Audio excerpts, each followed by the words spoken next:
New seasons, new gear. Show the world what it means to be a fan in 100% authentic gear. Fanatics, officially licensed everything. Get ready to dive into a new world of online shopping with the Finn's Tailgate. Whether you're a die-hard sports fan or just looking for the latest fashion trends, we've got you covered. With a wide variety of products from your favorite sports teams to stylish accessories and home decor, we're your one-stop shop for all things tailgate. Our easy-to-use website and hassle-free checkout process make shopping with us a breeze. Plus, with frequent sales and discounts, you won't want to shop anywhere else. So come on in and join the party at the Finn's Tailgate, your new go-to destination for all things tailgate.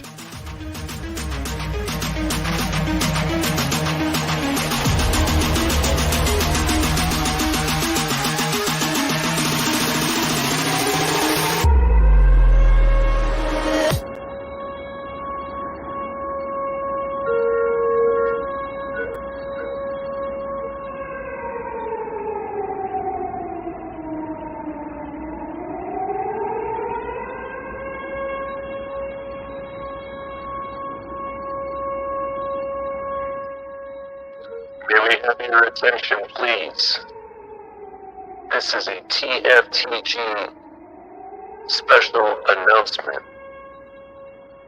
Late night sale, Saturday, 10 p.m.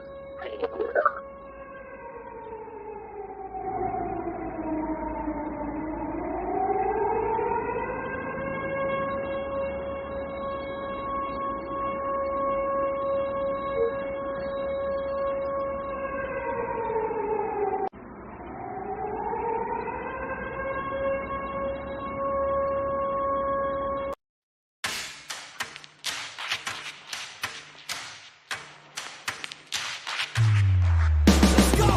Hickory dock, back from the dead is a miracle, doc. They counted me out, moment of truth, counting it down. Underdog story was down for the count. Back on my feet, back with a mic, back on the beat, back with a family, then back in the streets. The game on lock, I stand with a key. Standing my ground, I am planning to flee. Standing my ground, I am planting my feet. Taking a stand, embracing my destiny, shaking his hand, flipping the script, changing the plans. Up to the top, and I'm taking the fans, making them jump, making them dance, making them jump, making them dance. We about to change the game. We out here taking names. Let our voices rise. Let them reach the skies. We about to change the game. We out here taking names. Let our voices rise. Let them reach the skies. Hickory dock, giving them all that we got. Kick on the door, try to knock, but nobody answered. I'm going hard and taking my chances. I keep it moving, I keep advancing, keeping it gangster. Getting the person, I'm happy to earn them. Good morning, Finn fans. Welcome to Top of the Tailgate. I'm your host, Ali the Persian, and it's a new day. It's Friday. Are you guys excited? I'm excited, right? It's a new day up in the joint, and I cannot wait to get this show started. We have a lot to talk about. Football is back, right? Well, it feels like football. You walk into your local grocery store, you see the pumpkin spice coffee all over. You see the pumpkin spice creamer, pumpkin pies, the fall apples, everything, right? And you know what's next. Football, right? Football is officially back. Last night we saw a shocker. Listen, the TFTG has been known to be backing the Lions as of late, especially since last year. We may not have won the battle when we made our bet last year, but we're definitely winning the war. I was right. We were right that Detroit has turned the corner. And I will talk more about that today. But before we do so, check out some of our other content that we got going up on here. We have the El Capitan show, Monday, Wednesday, Friday, even Sundays too. And we have some great, and I mean great interviews lined up. Can't wait to see some of them. You may have got to see one more recently with Shake Money and Richmond Webb, right? We all got to just hang out, talk to Richmond Webb, pick his brain, and he told some cool stories. So if you haven't seen that video, go check that out. It was a hell of a video, let me tell you. In addition to that, check out coffee and a cup of color. Check out Top of the Tailgate with myself. I also have Late Night Exhale and Broken Takes that I do with Tonk and other people around here, like Color and stuff. So definitely check out for that. Shake Money with the drive time and the smoke lounges, and he has a Saturday show as well. Definitely check out Shake Money's shows all the time. And then you got Lewis. Lewis is going with Crypto, Shake Money. He's on Late Night Exhale. He's on all of TFTG shows. He's everywhere. He's on the Twitter Spaces, or X Spaces, if you want to call it. I don't know what to call it nowadays. He's on Miami Sports Music. He's everywhere, right? You will see Lewis everywhere. Follow him. Follow him on Twitter. Follow everybody on Twitter, here at TFTG, because we want to be able to share information with you quicker, and that's the best way to do it. So definitely follow us on Twitter. In addition, check out KP with the Fantasy Talk. We had the Fantasy Draft.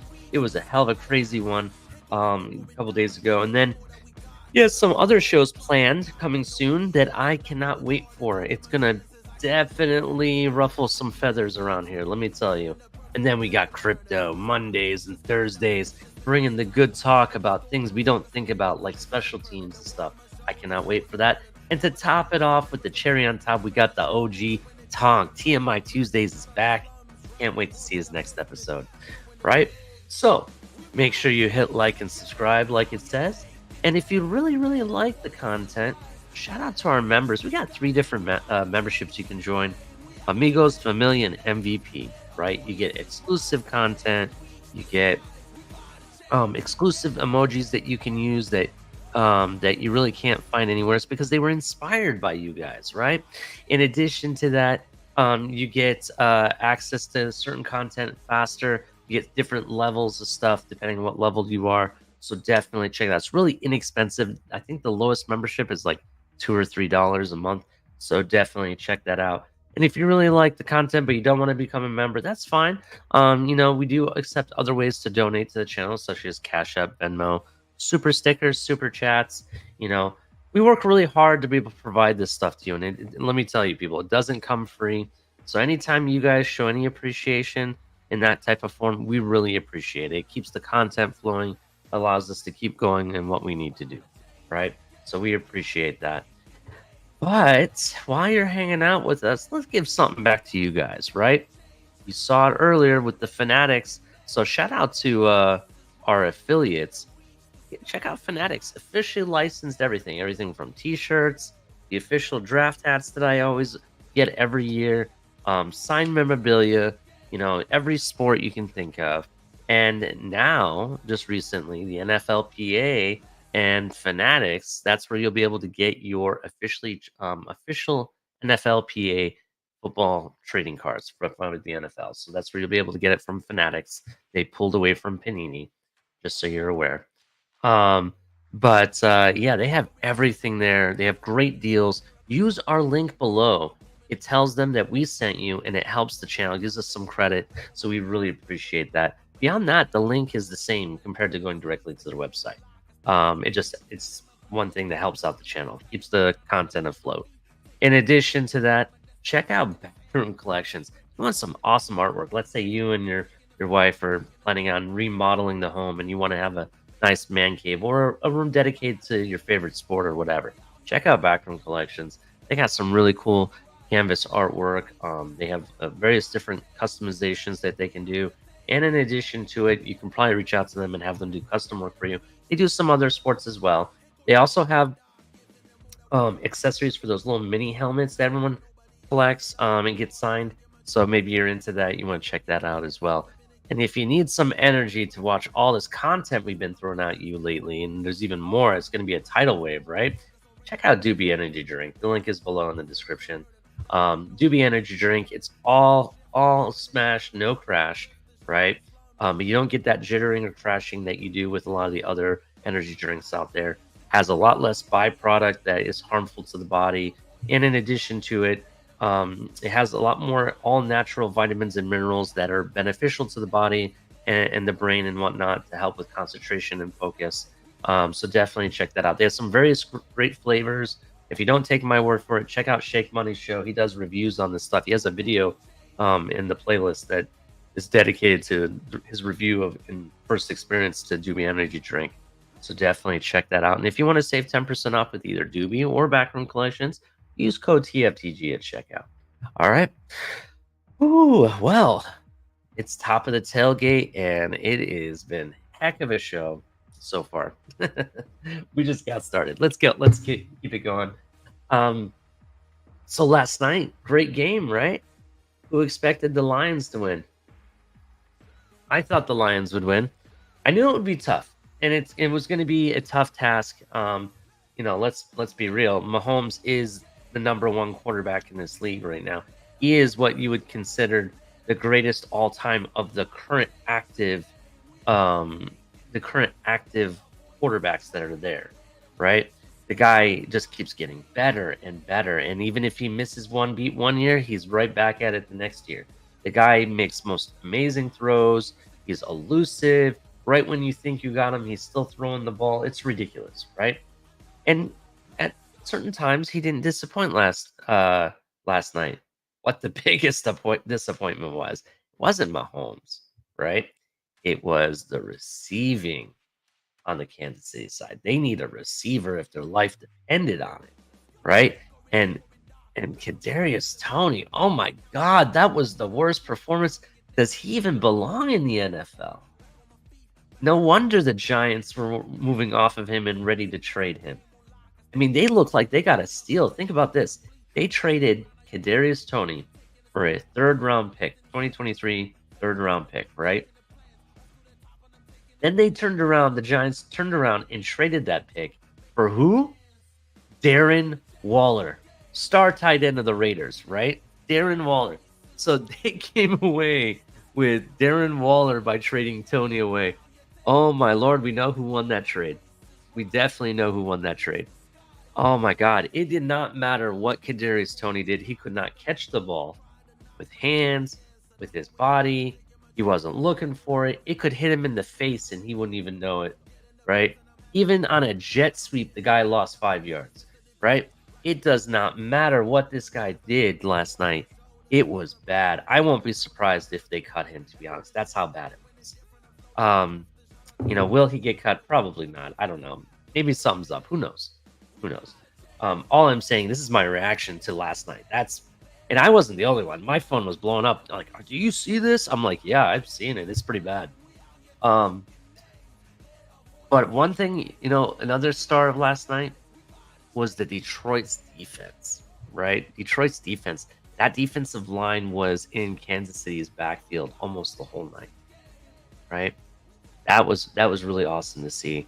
In addition to that, Branch, the rookie, I want to say he's either a corner or safety from Detroit, coming away with a pick six. That was awesome, which happened to hit Kadarius Toney's hands, I believe, first. That one then became a pick six. So yeah, even more shade on Kadarius Toney. What else? What else happened last night that was really interesting?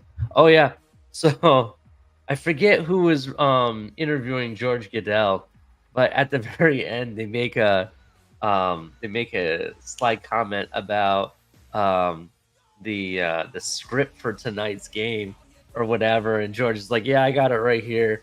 I can't share it with you though." And I'm sitting there like, "Oh God, now they're really talking about how this game is scripted, right?" And what happens in the game?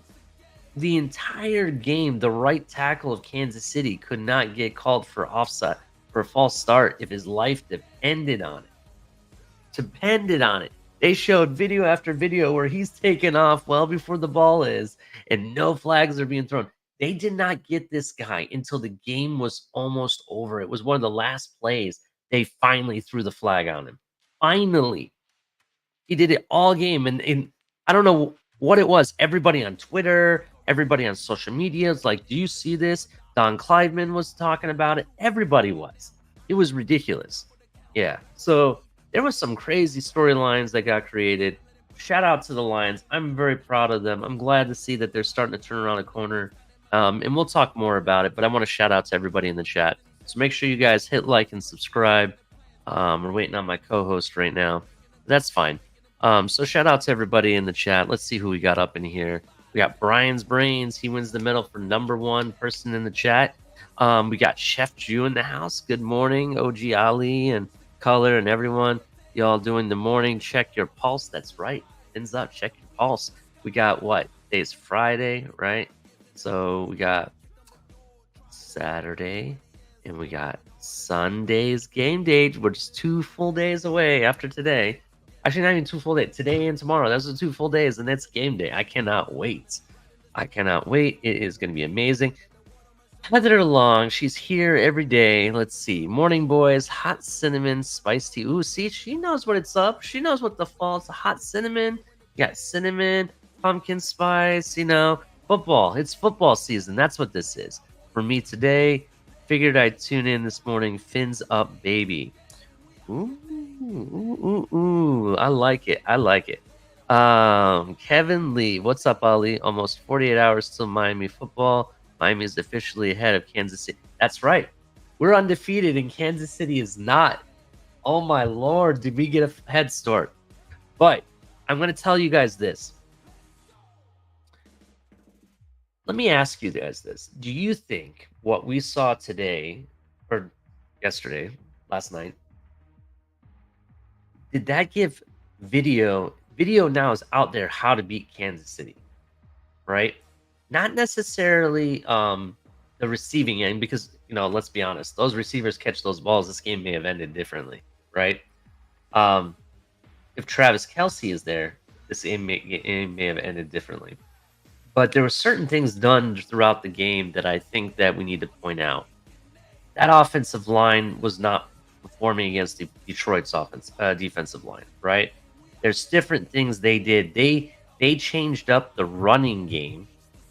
Detroit did against Kansas City's defense, and they kept doing it over and over again. They changed it right when you think you knew what they were doing. They're changing it.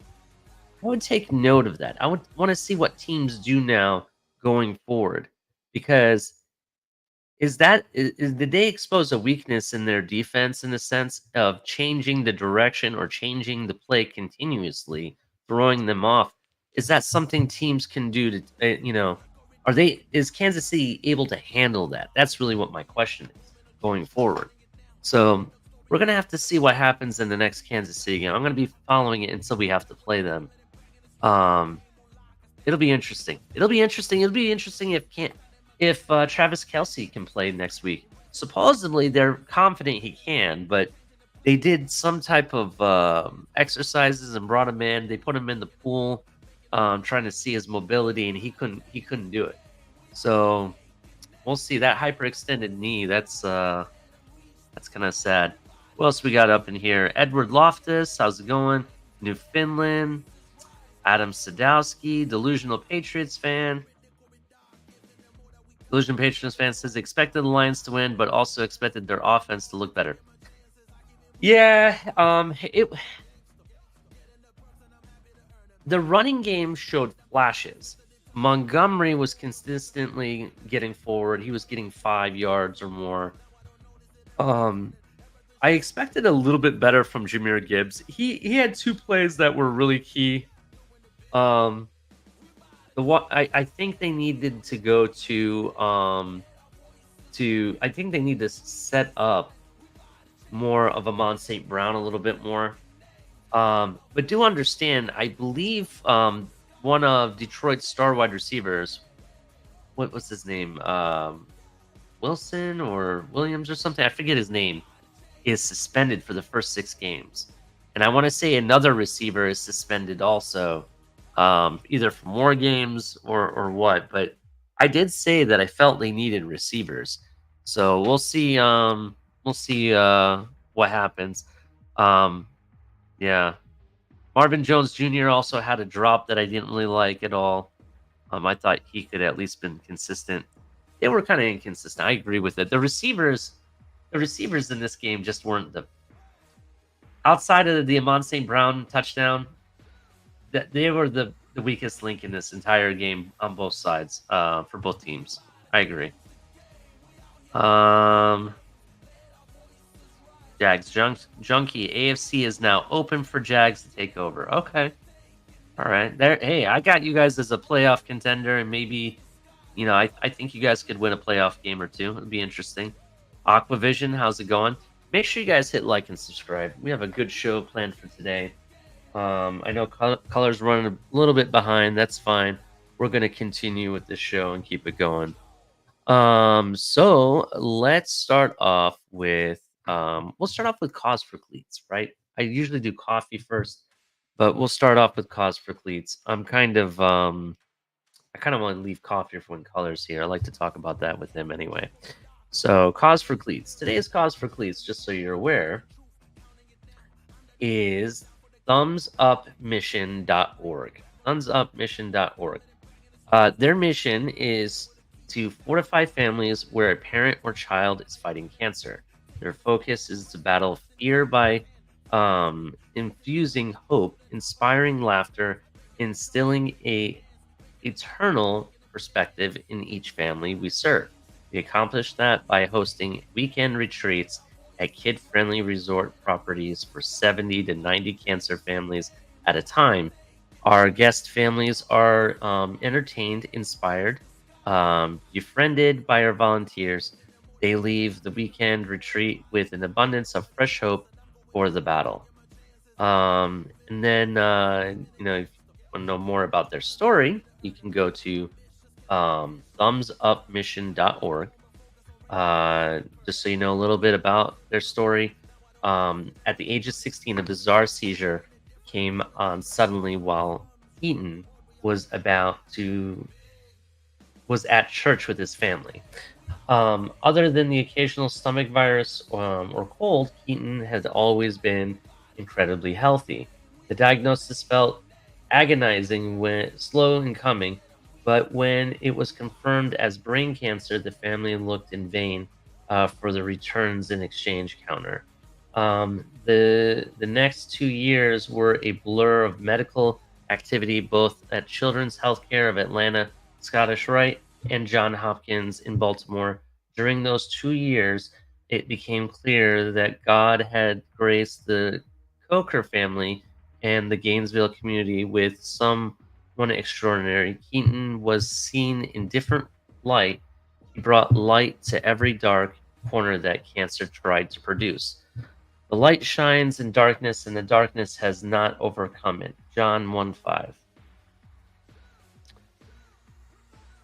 Keaton was the offensive lineman on his high school football team. His role was not glamorous. His job was just to block. He created holes for running backs and protected his quarterback so others could score. He created holes in the darkness the same way he created holes in the defensive line. He continued playing football through cancer treatment. In fact, he never missed a practice or a game because he just didn't feel good. On days that chemo and radiation took his energy away, Keaton simply asked God for extra strength. His coaches marveled. His treatment and his teammates and classmates rallied. His family rode his coattails, cheered their hearts out. TV stations and newspapers did stories on his remarkable toughness. College football players supported him through social media. Keaton was fiercely protective of his family. He wanted to protect them from the darkness of fear that cancer brings into a household. He stayed positive for them. He wanted his older brothers, Carson and Candler, to keep moving forward and excel in their careers. He continued to support them with his presence at their events during cancer treatment. He kept his faith strong. He wanted his parents to know that he was going to be all right, no matter where the path of cancer led. He protected them by being positive and courageous son. One of our favorite stories about Keaton epitomizes the journey through cancer. It was customary for his football team to end summer workouts with a difficult 5 a.m. run up Perhee Mountain. After finishing the run, Keaton stood tall, looking back down the mountain, and without hesitation headed back down. Keaton had noticed that several of the younger linemen were struggling to reach the top. He ended more strenuous exercise and encouraged the run alongside his teammates. Keaton didn't do it for attention. He did it because he understood the role of his life. Keaton's purpose was to carry God's light everywhere he went and allow the light to impact others. There is no doubt he fulfilled his purpose completely. We wish that God allowed Keaton to live a long life on earth. However, we find comfort and truth in Scripture. For David, after he had a severe served God's purpose in his own generation, died and was buried with his ancestors. We look forward to a reunion with Keaton when Jesus returns. That reunion is a promise. We firmly believe it. Until that day, we will continue Keaton's ministry through Thumbs Up Mission. We will block for other families journeying throughout cancer, and we will shine some light in the darkness.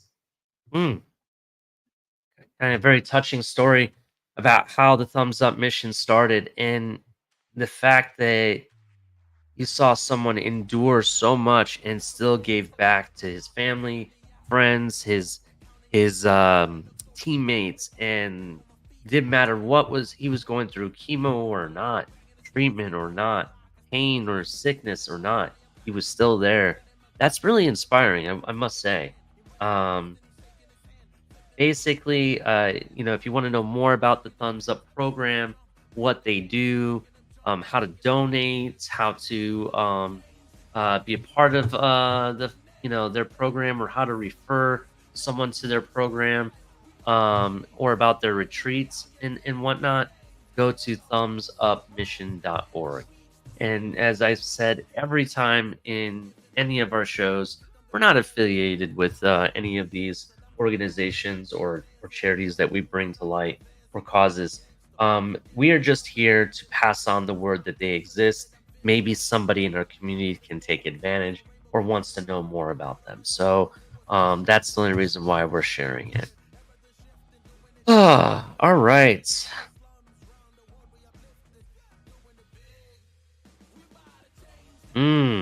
Delusional Patriots fan says, looks like Kansas City could have really used Juju last night. That's true. Delusional Patriots fan, please let me know, what is the current status of Juju Smith-Schuster?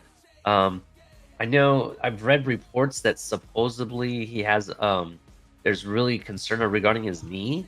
Can you spread some light about that in chat? I'd like to know if that's true or not.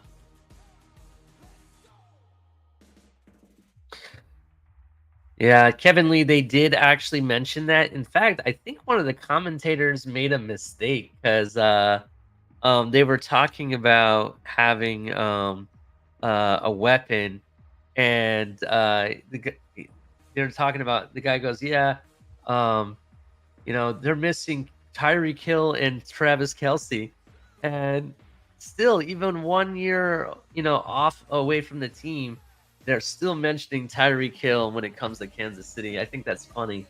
But they did mention them quite a few times. It was kind of funny. So Delusional Patriots fan says Juju is fine. Boston media is just lazy. Okay, all right. I've just seen Twitter reports that people are worried that his knee is going to explode, is what it said, and I wasn't sure what exactly was going on with that. So thank you for sharing. So there's nothing to worry about. Okay. All right. I'll take that for face value. So let's keep it moving. So what in the world, right? That's everyone's favorite segment we do around here, where we talk about some weird stuff, but then we also talk about stuff that goes around in the NFL. And I don't really have any weird stuff. Not yet, at least. I got to wait for Color to see if he shows up for that. But what in the world? Yep. So last night, right before Thursday night football, and a lot of people, there's some rumor going around that this was done but purposely by Cincinnati to throw shade on Kansas City and Mahomes.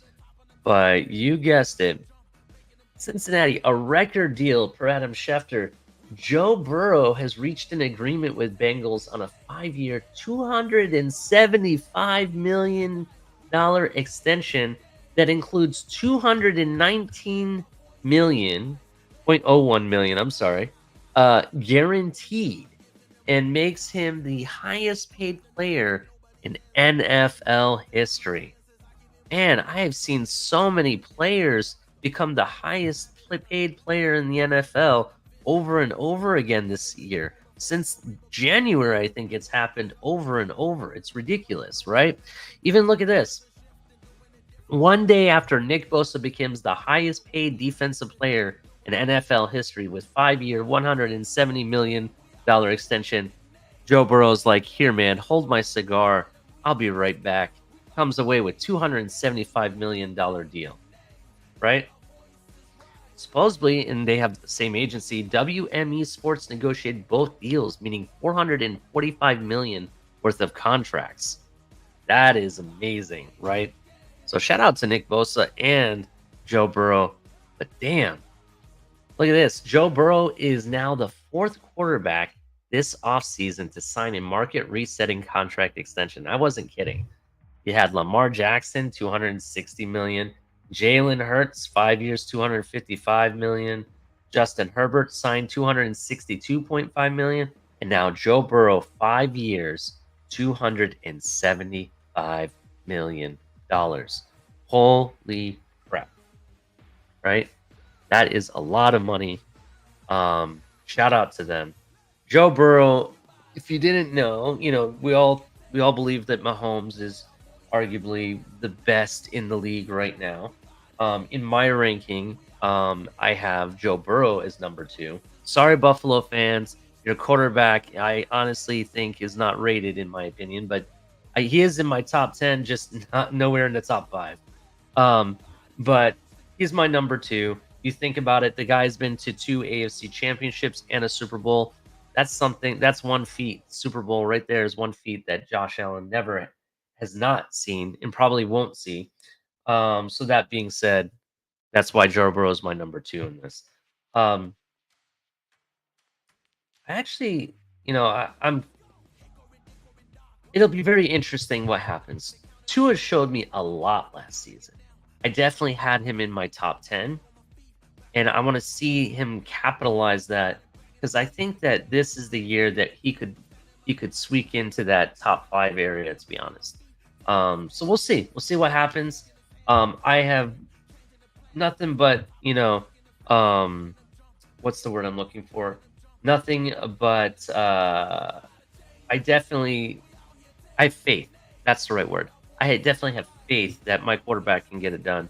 So I'm not worried about these other people with their big time contracts and everything. I think we just need to move on, put our heads down and play football, and just, stay focused on what the task is ahead, which is a deep playoff run or Super Bowl. I think it should be Super Bowl every year, to be honest. Tell me what you guys think in the chat. Do you think Super Bowl should be the main focus this year? Or should we just focus on deep run, in the playoffs? Like, what do you guys think? People keep going back and forth. We've invested all this capital. People say it has to be Super Bowl. But if we were Super Bowl all in, just saying, if we were really Super Bowl all in, we would make certain moves that we haven't done yet. And I'm kind of concerned a little bit about that. I still think, and even if it's not this guy, at least address the room a little bit, because I still think we're going to need somebody. It doesn't have to be this guy. But I do think that you need to bring someone in. Kareem Hunt's out there. Leonard Fournette is still out there. There's some running backs that you can pick up that are still out there. At least bring someone in. They're kind of banged up. I mean, this game Sunday is not going to be a walk in the park. Chargers have a defense. They do have bone-crushing defensive linemen. I believe they have Khalil Mack. They have Joey Bosa, for God's sakes. They're going to hit hard. And when they do, your running backs may come back with an injury or two after this game. especially if they're already banged up. They're not 100%.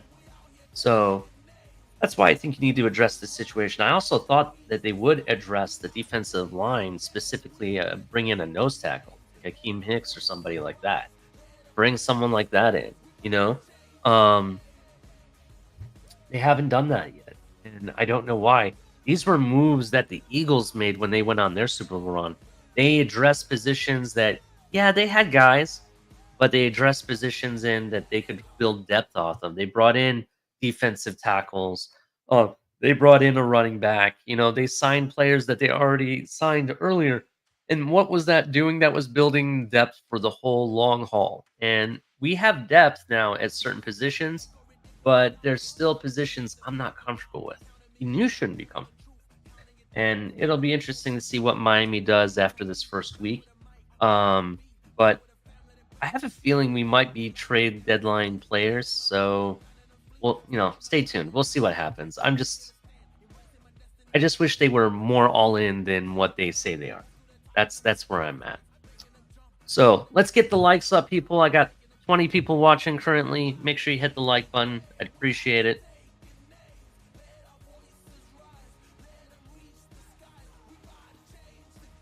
Ali, what are your offensive line thoughts with Armstead and Brandon Jones injuries for this Sunday? Well, we don't know what's going on with Armstead officially yet. He's not practicing, and people are taking more count into that than what I think needs to be. If you remember last season, I don't think he practiced at all. I don't think there was 1 week that we actually saw him practice. He doesn't really need to practice. He's a professional. He's the best at one of the best in his position. I just need him to be healthy for game day. So there were times where I thought he wasn't going to play, last season, and he ended up playing. So that being said, it'll be really interesting. Today, we'll see what the injury report says. I don't think it will be out till later today. However, outside of Armstead not playing, I think Miami needs to get the next man up. That it's up to the next person, whoever that may be, Kendall Lamb or another offensive tackle that plays that position. Get ready, be prepared, go to work, put all your heart into it. It's next man up mentality. We can't sit here and worry about players, because all we're going to do is sit here and worry about it till we're blue in the face. Why? Let's not worry about it. Next man up, and we'll deal with it. So that's basically how I'd see any position. Wide receiver, Tyreek or Waddle goes down. Knock on wood, that doesn't happen. But let's say it does. Next man up. Barrios, come on. Craycraft, come on.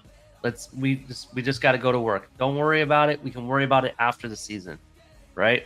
Let's go put our head down, go to work, and take care of business. Yes, they have their own running back as well. They have Eckler. I was more worried about their defense in the sense of that their defense is very bone crushing. I agree with that. Mr. Palkin, welcome to the show. I appreciate you.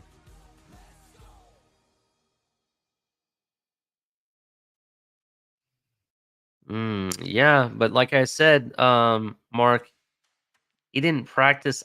He didn't go to training camp last season, and he didn't practice the entire season, I want to say. They kept getting him days off or had him on the injury report, so he's very minimal. Like I said, their sole purpose, I think, is to keep him healthy only for game days. Yeah, and it's what we did last season. We adjusted, we'll see. We'll see what happens. I've seen entire defenses be decimated, right? Going into a game day, and they come away with the win somehow. You know what I mean? Chargers did it to us last season. If you remember, Joey Bosa wasn't there. Their entire secondary was all backups or third stringers. Derwin James wasn't there either. You look at that, and they still took care of business. We need to make sure we take care of business. And their last season, I believe, if memory serves me right, they had injuries on the offensive side of the ball too. Keenan Allen was out for a good portion of the season. So was Mike Williams, was like an every other game kind of guy. It was like he wasn't there, very often. So they had to rely just on Eckler and what they had, and they executed. That's what they did. They executed last season. So we need to execute. We need to execute. However, we'll see what happens. No, we'll definitely. I'm thinking it's going to be a close game Sunday, to be honest. New Finland says, "Don't feed the strays." Yeah, I agree with you. Don't feed the strays. I agree with that. Thanks, G. Thanks. Says nice hat. Appreciate it. I collect all the official NFL draft hats. That's what this is. Show you guys what it looks like. It's pretty dope. 100 years of football. Even has Miami's official flag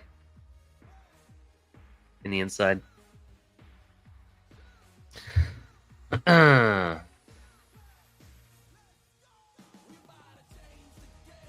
Delusional Patriot says Herbert is him. I don't know, bro. Herbert throws interceptions like he drinks water, so that's a lot. And even if he doesn't throw a lot of interceptions, he throws them at the wrong moments. It's key moments he throws the game away. He's done that year after year and time after time. So, all right. Let me just check to make sure there's no breaking news real quick before we move on to reading some of these articles. It is currently 6:42 a.m. Your current weather report in Miami, just so you know, is 81 degrees, high of 88, low of 77. There's a slight chance, I'm going to say slight, there's about 15% chance of rain this afternoon. It's partly cloudy, partly sunny currently. Feels like 86 with 74% humidity. So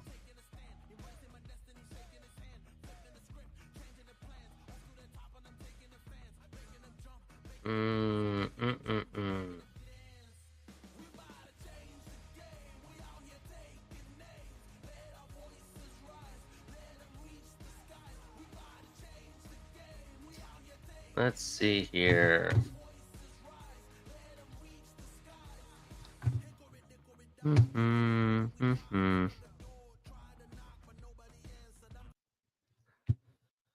All right, just checking real quick to see if there's any up-to-date news. I do not see. Oh, what's this? Hold on.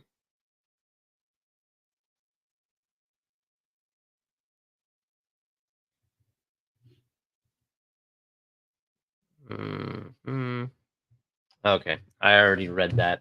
Alan Poupar posted his article from yesterday 3 minutes ago, and I've already read that article in yesterday's show. So, all right, let's get to the Miami Dolphins news. So it's time for some football. Probably what I'll do is I'll read through these articles. We'll discuss them together, and we'll definitely put in some. We'll do some Q&A and stuff throughout the show. I was hoping Color was going to be here. He said he was on his way. Let's see. Ooh, Red, White, and Bills are here. I don't get the Herbert hate. You don't get the Herbert hate? God, the guy in clutch moments throws the game away, bro. Throws interceptions. He did it for like 2 or 3 years in a row, on the cusp of making playoffs, and threw the game away. That's what he's known for. So, that's where the hate comes from.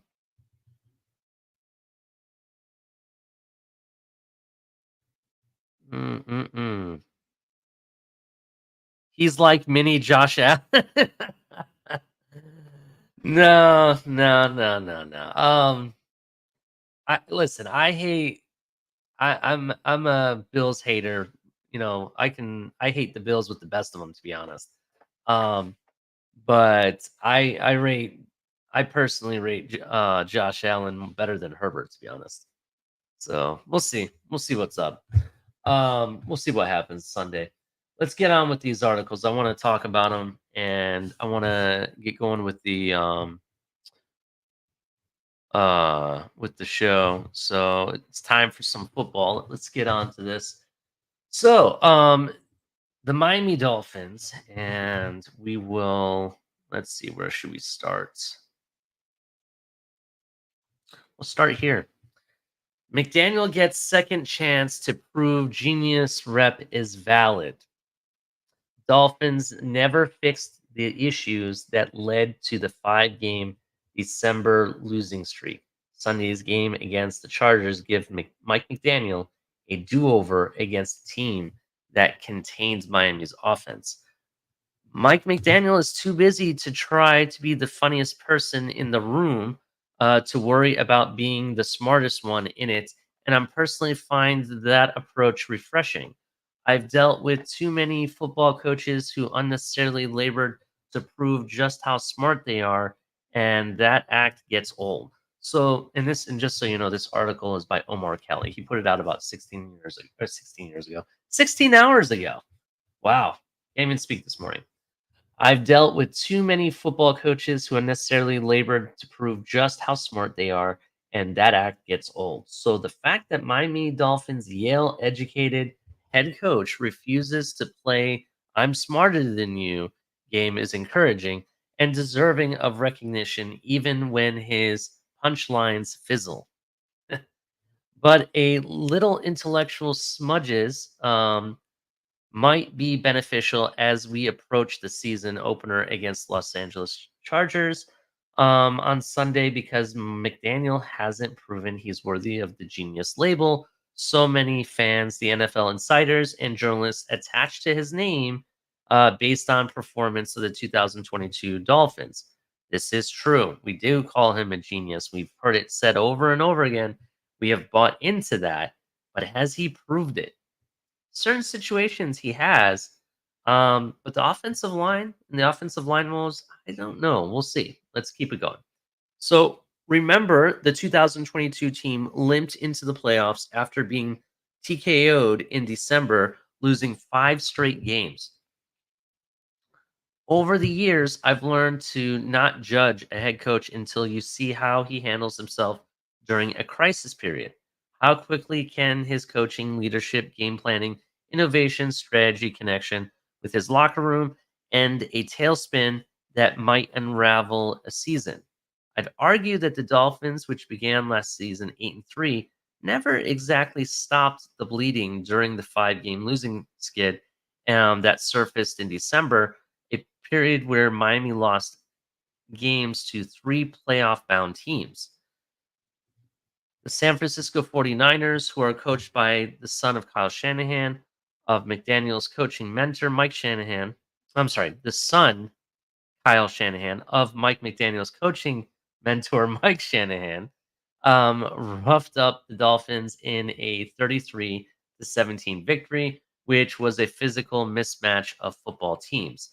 Then the Los Angeles Chargers doubled down on the blueprint the 49ers created to contain Miami's offense, pressing the receivers at the line and clogging up the middle of the field with zone coverage, and pulled off a 23-17 win the following week. NFL, a copycat league. A defense will run a certain coverage or certain blitz until you can execute against it, McDaniel said. They will continue to do it until you give them reason not to. After the after the game, the Chargers defenders bragged about the effective game plan, which forced Dolphins quarterback Tua Tagovailoa to either work outside the numbers or beat them deep. Tagovailoa, who was 10 of 28 for 145 yards with 1 touchdown in that loss, couldn't solve the riddle fast enough. They had a great game plan for us last year. It was tough to get things started. It basically the first half, and then trying to move on from that into the game, trying to get rhythm going offensively. You got to tip your hat to their coaches. Tagovailoa said of the Chargers defense, which at that time was led by Ronaldo Hill, who voluntarily left the defensive coordinator role in Los Angeles to join the Dolphins as Miami's secondary coach. They look a lot. They took a lot of things away that we normally run and things that we felt comfortable doing. So hats off to them.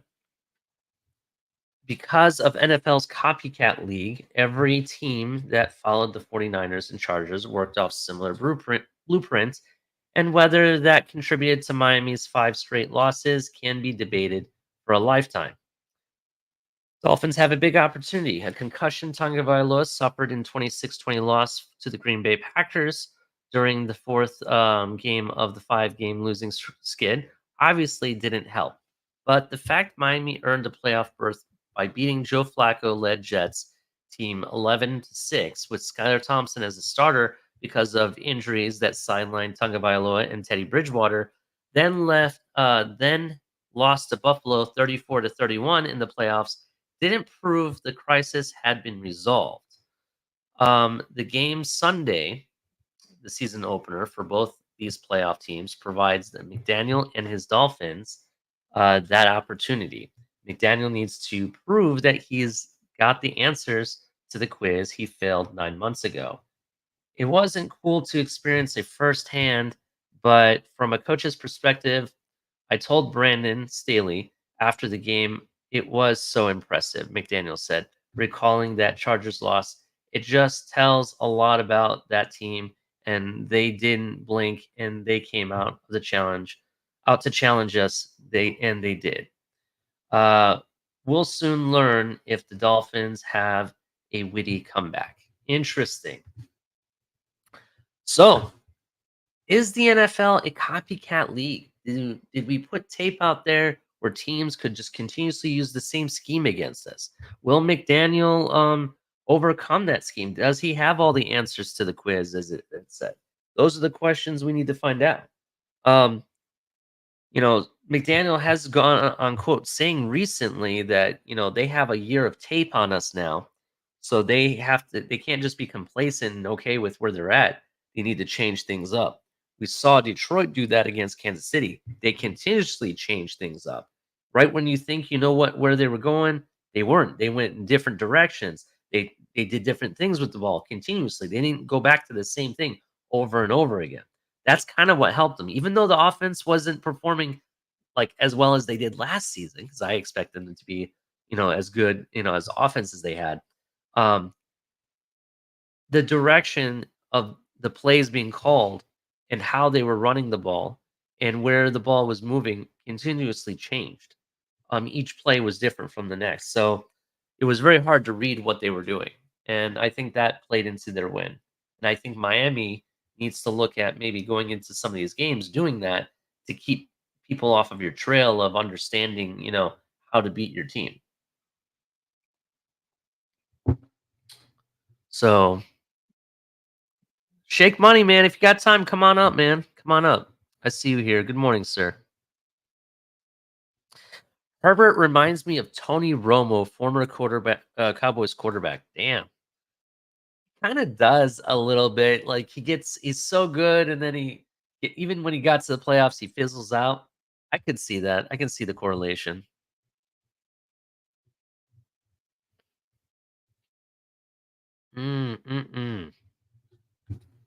All right. Let's keep it moving here. All right.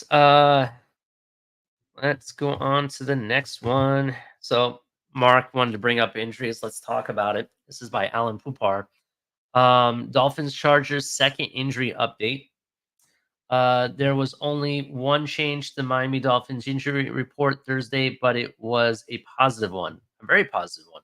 Wide receiver Jalen Waddle was a full participant after being limited in practice Wednesday because of the oblique injury that he sustained in a joint practice with the Atlanta Falcons in August. The rest of the injury report was exactly the same, starting with Pro Bowl tackle Teron Armstead.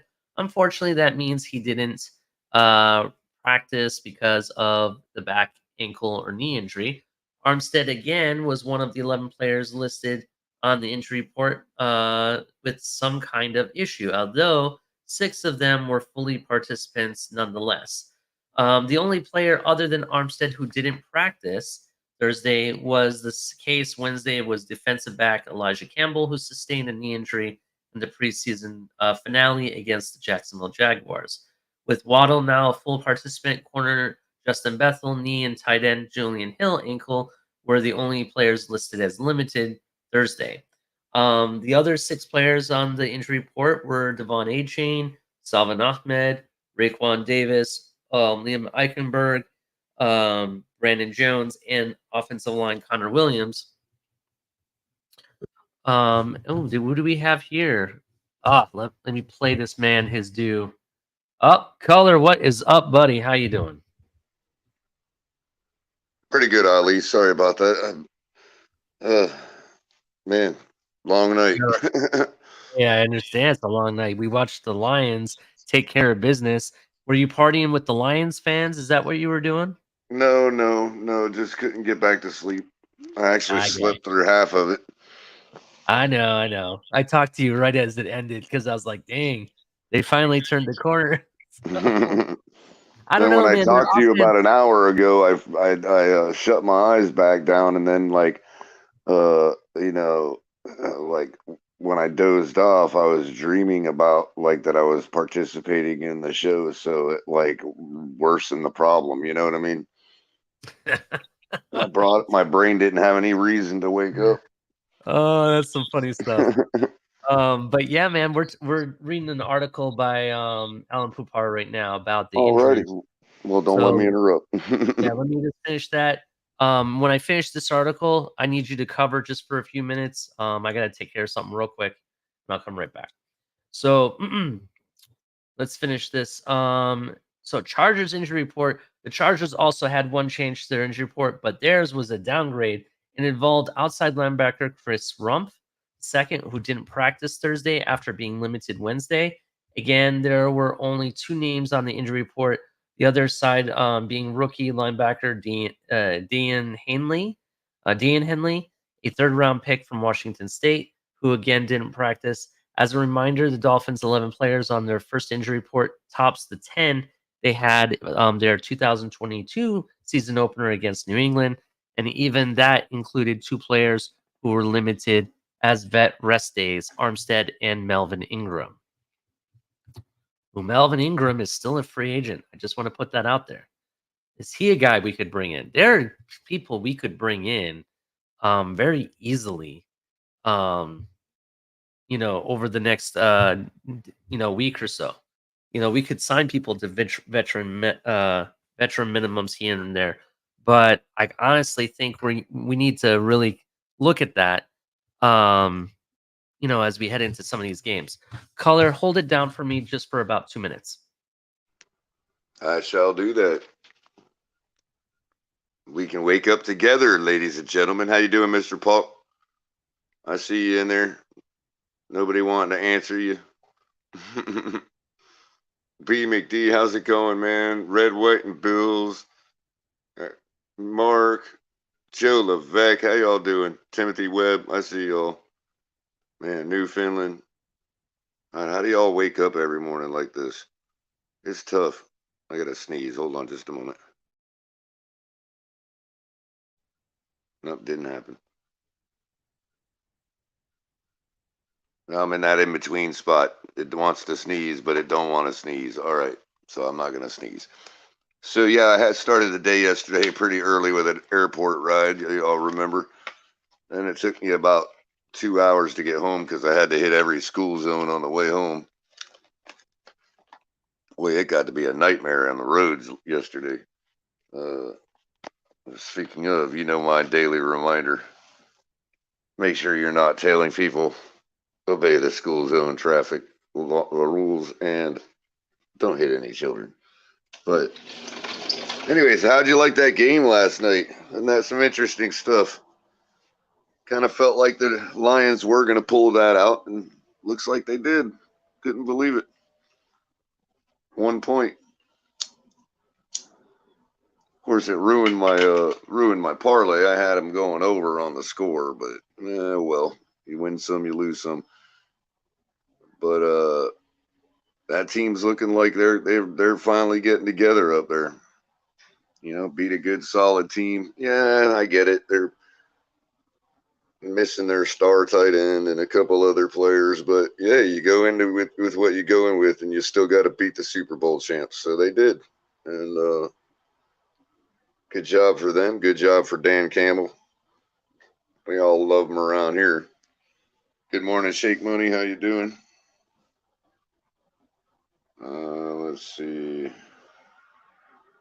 Adam Sadowski. Good morning, Adam. Delusional Patriots fan. So we got 2 more days till football. I kind of excited to check that Hurricanes game out Saturday playing Texas A&M. A&M's ranked 23rd. And, we pull something like that out, we might be able to crack back into the 25.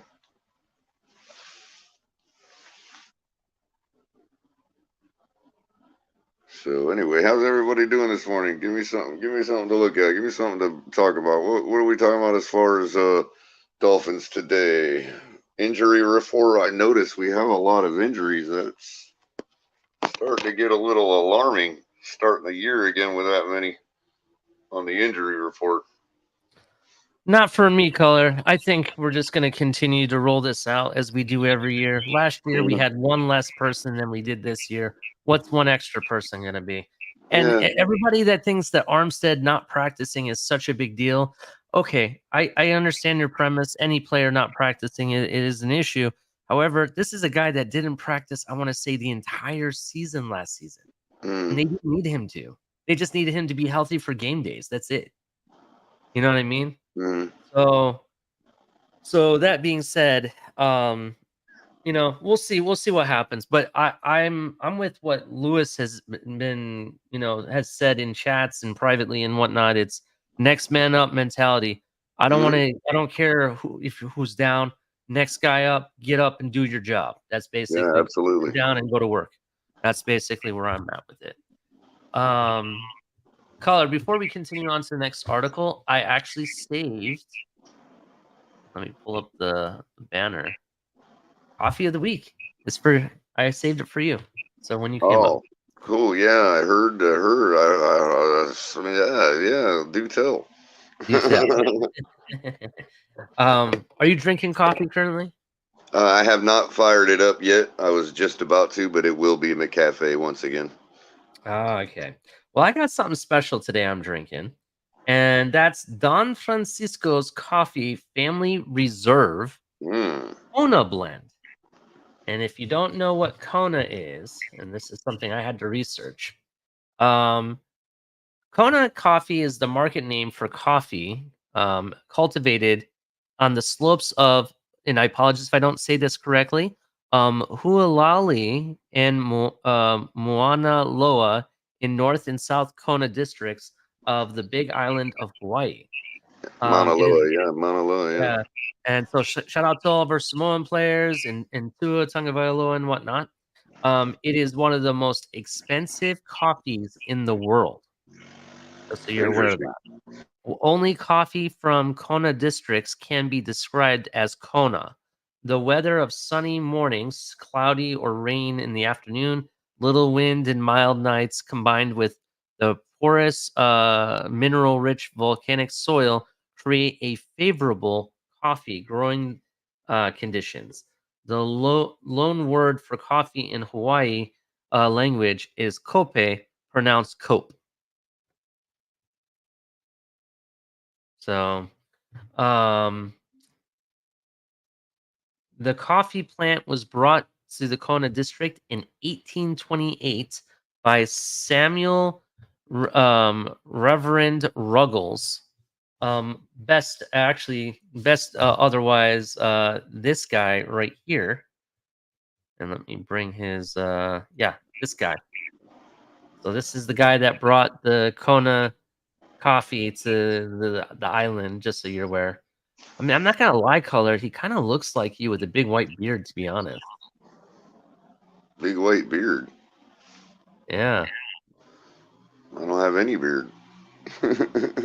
I said with a big white beard. This guy. Oh, I see. Oh, like as if. Oh, okay, I got you. As if I was have. Kidding. Okay. I was kidding, Color. I was messing with you.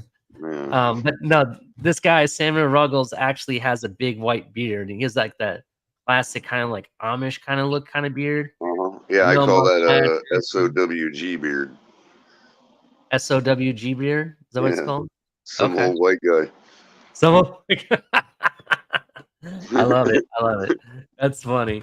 But he's the guy that brought it. And if you don't know what the coffee so hold on. Yeah, so the coffee plant was brought to the Kona district in 1828 by Samuel Reverend Ruggles from Brazilian cuttings. English merchant Henry Nicholas Greenwell moved to the area and established Kona coffee as a recognized brand later in the 19th century. The former Greenwell store and Kona Coffee Living History Farm have since become museums. And just so you know, Kona Coffee, the plant, puts out like a fruit kind of looking thing. Almost looks like berries. This is what it looks like.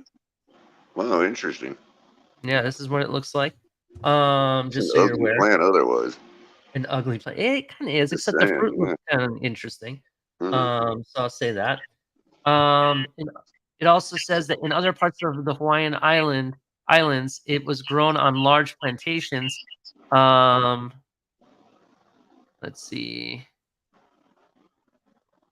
Yeah, that's probably the early years.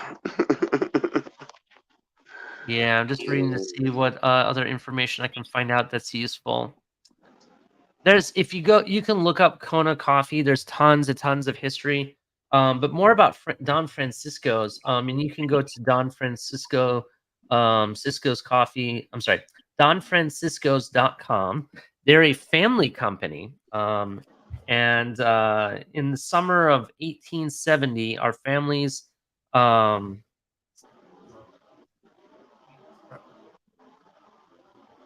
Our family's passion for the world's finest coffee became an inspiration for a dedicated family business, Don Francisco's Coffee, named for our grandfather, reflects art of roasting he learned as a young boy and later passed down to us today.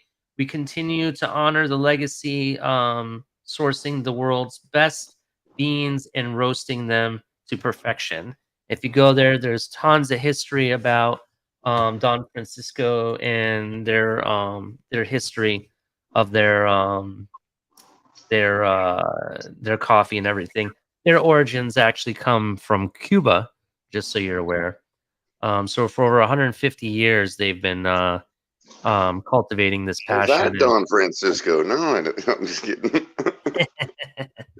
So if you go there to their website, they have a lot of different information about their history, their coffee and whatnot. The coffee is not bad. It's not. How do I put it? It's a bolder coffee color. I don't know. You know I what I would have mean? expected to hear a little more out of the most expensive coffee in the world than just, it's not bad. Well, it's a different taste than my favorite that I've been drinking all week, which was the Cafe Casa Grande. You know what I mean? The Puerto Rican coffee. That was in my opinion, that's my favorite blend and everything. But I've never had Kona, right? This is new for me. And just so you know, because of how expensive Kona is, only a lot of companies are not full Kona coffee. If you want full Kona coffee, you need to go to Hawaii for that, right? Right.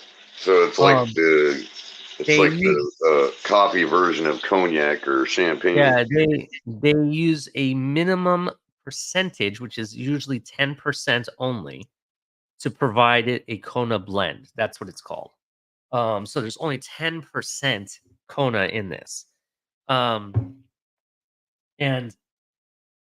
it has a stronger taste. It's not like super bitter, but it does give you a more of a kick, you know what I mean? Right off the bat. So it's pretty interesting. That's what I'll say. That's my segment on this coffee. I like it. I like it better than others. It's definitely a premium coffee. But I don't necessarily like it as much as I like the Puerto Rican coffee.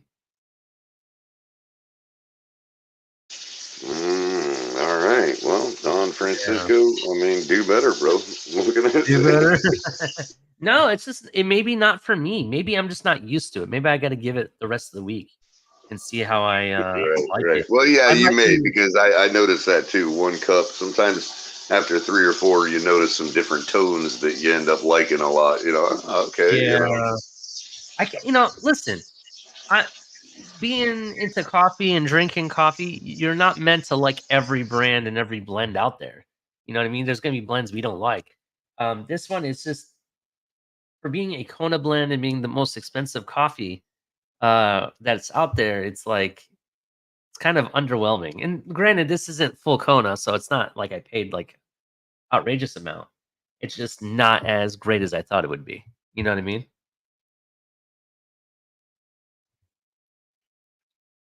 Shake Money, you're too funny, bro. He used to call him the Cuban Bob Barker. Color, you still there? Yeah. The best part of waking up is shake money in your cup, man. Oh man. All right. So let's go on to the next topic here. Dolphins versus Chargers predictions, picks, and odds for the NFL Week 1. So the AFC East is arguably the most stacked division in the NFL, and Miami Dolphins are currently one of the primary reasons for that. They get their 2023-24 season started on the road, and they travel across the country to take on the Los Angeles Chargers. This was brought out by Mark LeMay 17 hours ago. I don't know who Mark LeMay is. And this was on Sports Illustrated. Let's see here. Not sure he knows either.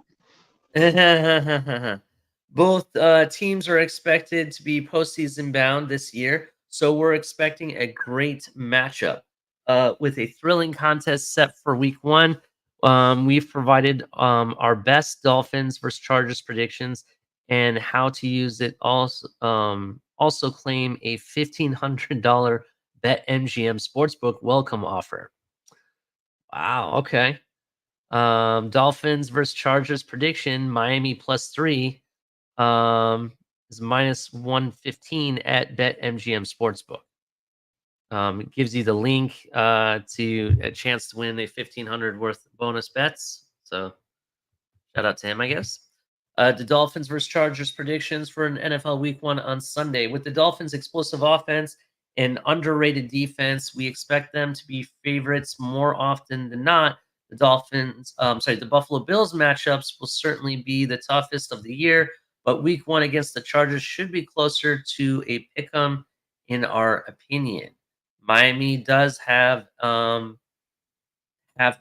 head to Los Angeles for the game, but out of every stadium in the league, that is where the home field advantage is lacking the most. Players on both Chargers and Rams have openly admitted that LA is simply too popular of a city for fans of every team.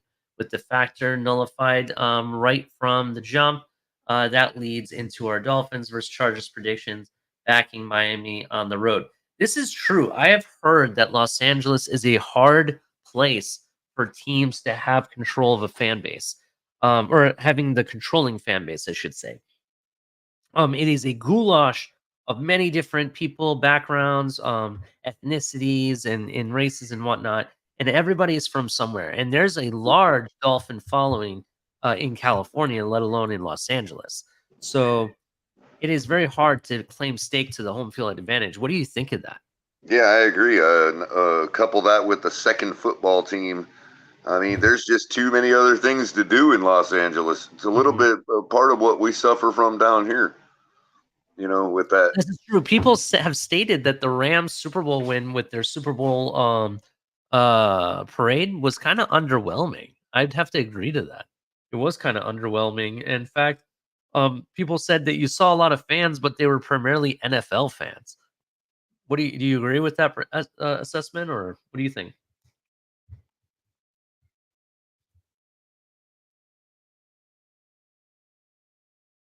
Colin, did I lose you? No, I'm sorry. What was that? So teams last season, the Super Bowl parade, I know I've said it and other people have stated that it was kind of underwhelming. It wasn't as spectacular as I thought it would be. And in fact, people are saying because of the lack of fan base to one team, that's why you saw a lot of that. And a lot of people that even came, some of them were even just NFL fans wanting to see the spectacle. What do you Right. think? Yeah, again, and you're talking about that whole complex is the headquarters of the NFL now. I mean, there's too much universal NFL appeal in that city for them to, really get the support they need.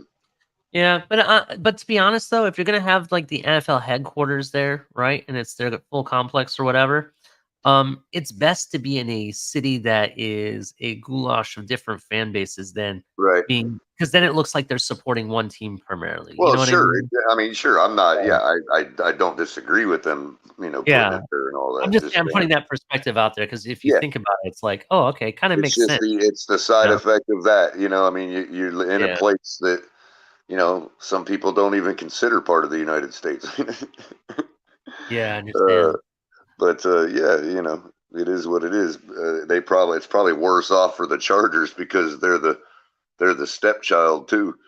That is true. That is definitely Not true. even sure the NFL wanted them there, but it is what it is. hmm So Dolphins versus Chargers, NFL picking highlights Miami +3. When locking in your Dolphins versus Charger picks, we wouldn't even mind a sprinkle of Miami's money line as well. However, we're going to focus on keeping things just a little bit safe and take Miami +3 with our Dolphins versus Chargers predictions.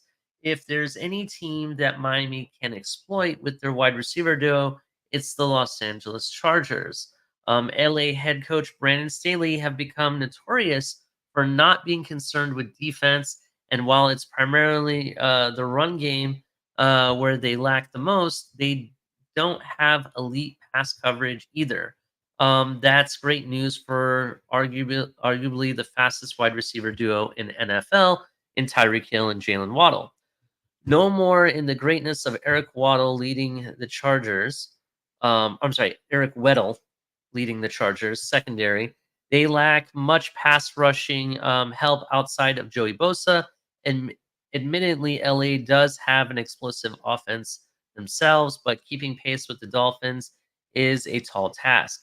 We saw that on full display in Miami when they played the Baltimore Ravens. Despite going down 35-14, the Dolphins came back to score 42 points and upset QB Lamar Jackson and company. That was also on the road in Baltimore, one of the most difficult places to play.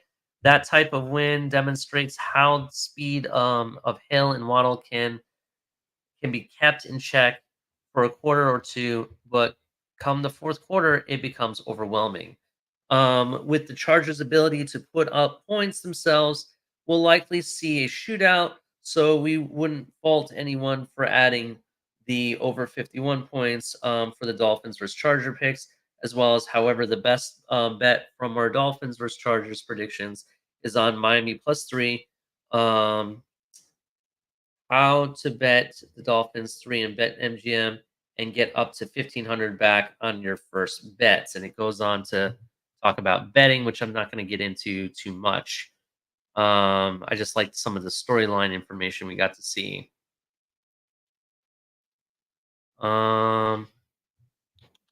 Yeah, so the other parts of it's about betting. We're going to leave that for another show. I understand that Brandon and the bookie are coming back. Isn't that right, Color? If we can, as far as I know, Yeah, from my Capitan understanding. is diligently working hard on that. Yeah, that's what I heard. So I'll leave that up to them. I'm not a sports betting guy, so I don't want to steer anybody wrong with giving information that they were going to read off. So I was like, yeah, I'm not going to get into that.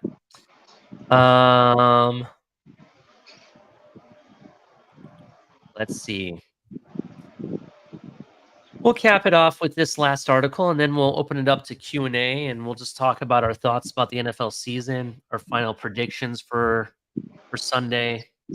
We'll talk about the score and what we predict. All right. What do you think, Color? Sound like a plan? Sure thing. Yeah. So Thursday Dolphins notebook, defensive back rotation ahead? ? pre-snap progress, White, and more. Catching up with coordinator comments and other noteworthy items by Alan Pupar.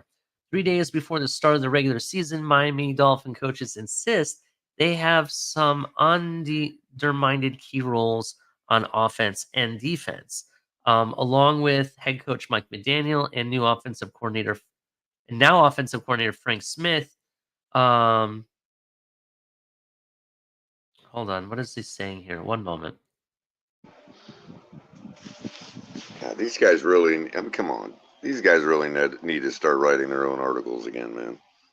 Yeah, because they put a parenthesis in some weird comment in between it. It throws you off when you're trying to read it, right? So, along with head coach Mike McDaniel and now offensive coordinator Frank Smith, as we talk to you now, have you made clear-cut decisions on cornerback and safety alongside Javon Holland? Why did he put the question mark there, or the question in between what they were talking about? I don't understand. We still got the guys. He says we're going to work all the guys in there at safety and the corner position, depending upon the packages. So they're talking about rotating people in and out depending on the packages.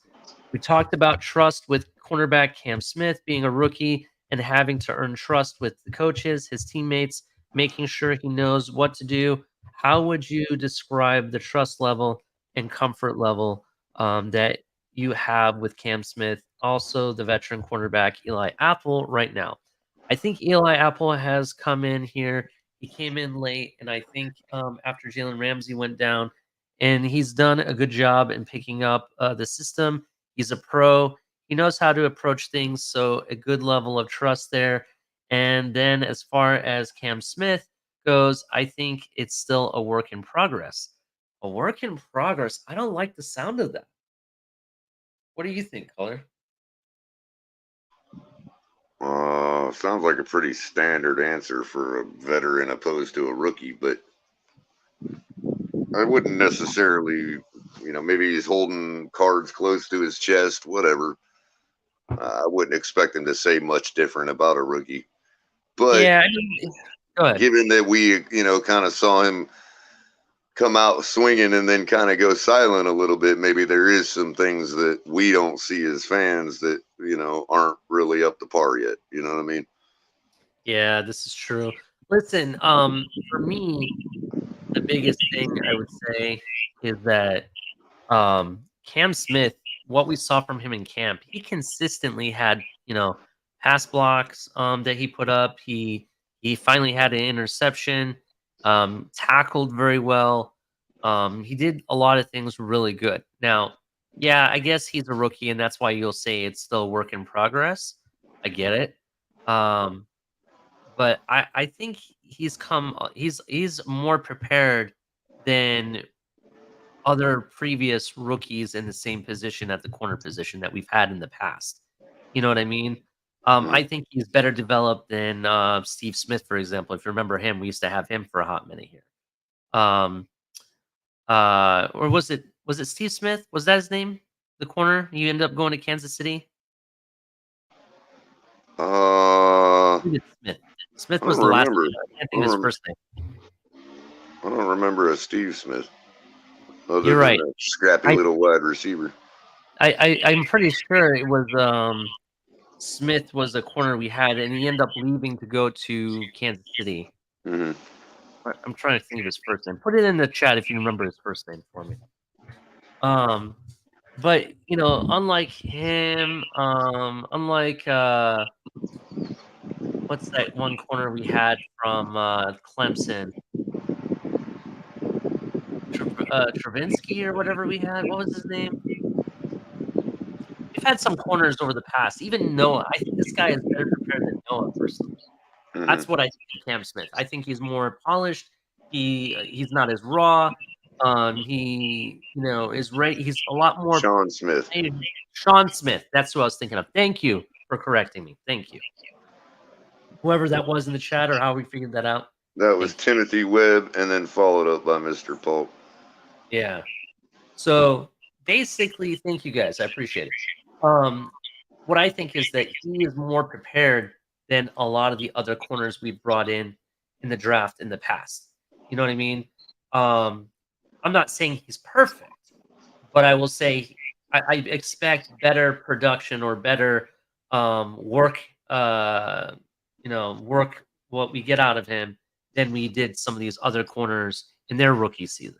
Yeah, You see where I'm considering going you with that? couldn't even remember their names. They're not here anymore. They were that, they obviously didn't. Smith had a lot of upside to him, and we could see the flashes, Mhm.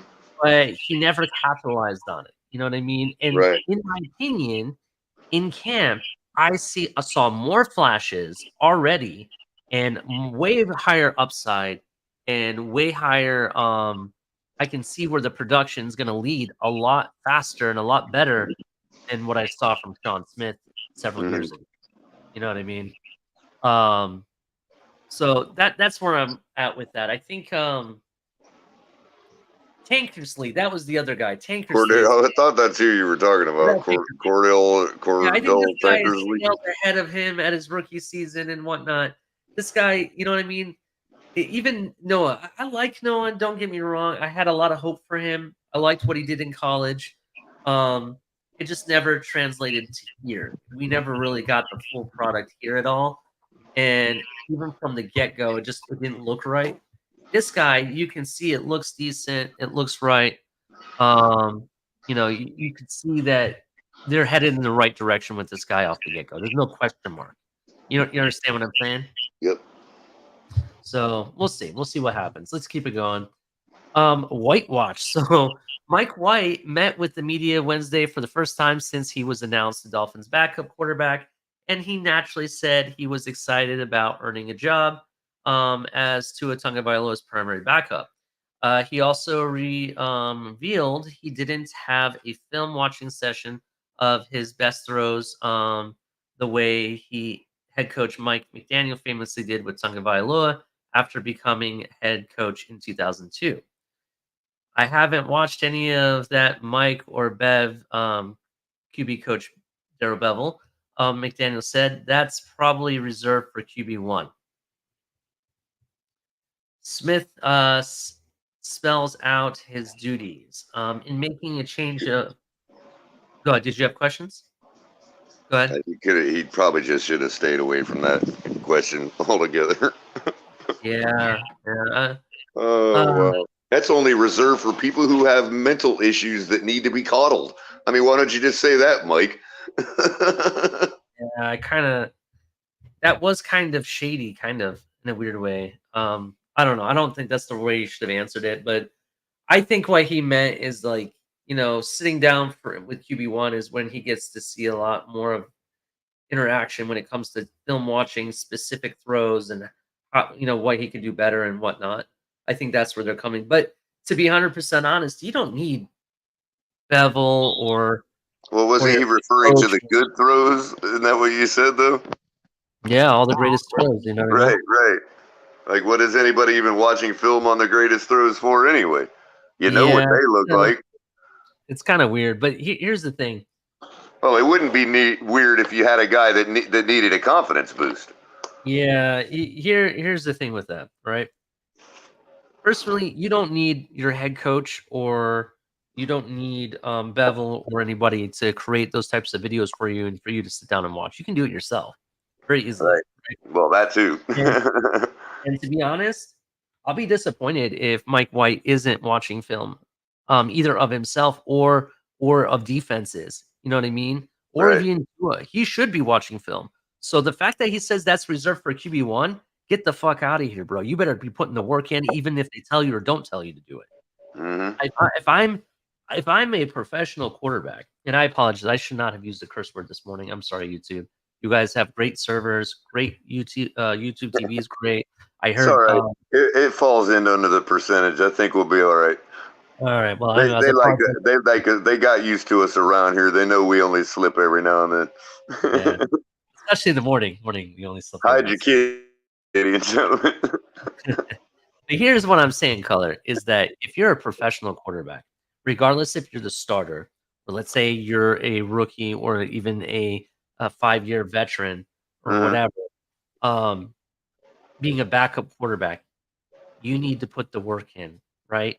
Yes, you are a backup quarterback, but your goal should not to just sit there and, fiddle fart around, waiting until they call your name or whatever. No, you need to be ready as if you're the quarterback one. I think that's the best way to address it. Be ready at all times. Well, how do you get ready? How do you become the next Brock Purdy and lead your team to an NFC championship game, right? You do that by putting in good work ethic. Good work ethic starts with putting your head down, put your head in the books, knowing your playbook inside and out, learning defenses, right? How do you learn about defenses? Well, you can look at books, you can watch video, film, spend your off days in the film room studying defenses and what their tendencies are, right? Um, working on your game, go to the gym, work out. These are all things that when you do over a time period and you continuously do them, get you prepared to be QB1 or whatever role they need you to play. It prepares you for that, right? My point is, we already have questions about our quarterback staying healthy. You need to be ready. I don't want you to go out there, so yeah, I know this play and just do whatever. I want you to go there and take it seriously and still pick up everything and run with it. You know what I mean? And that type of question was a setup question because you set it up leaving that for QB1. So you're telling me that don't want to watch film? You mean to tell me you're not Well, not watching? only that, why are there film sessions going on with our quarterback and the head coach and the quarterback coach without all three quarterbacks there? What's the point of that? Yeah, that's They true. can't learn anything from the discussion with Tua. They couldn't just sit there and watch and learn something, you know? Yeah. Listen, Like, listen. It's just a known fact. There's articles written about this, right? And I know I'm bringing up an opposing team's quarterback, Brock Purdy, right? Brock Purdy is Brock Purdy because of all the work that he put in the offseason, leading into that season, and until he finally got his name called, right? He put in so much work. That's what I want to see from all of my quarterbacks, regardless of your QB1, QB2, QB3, does well, not.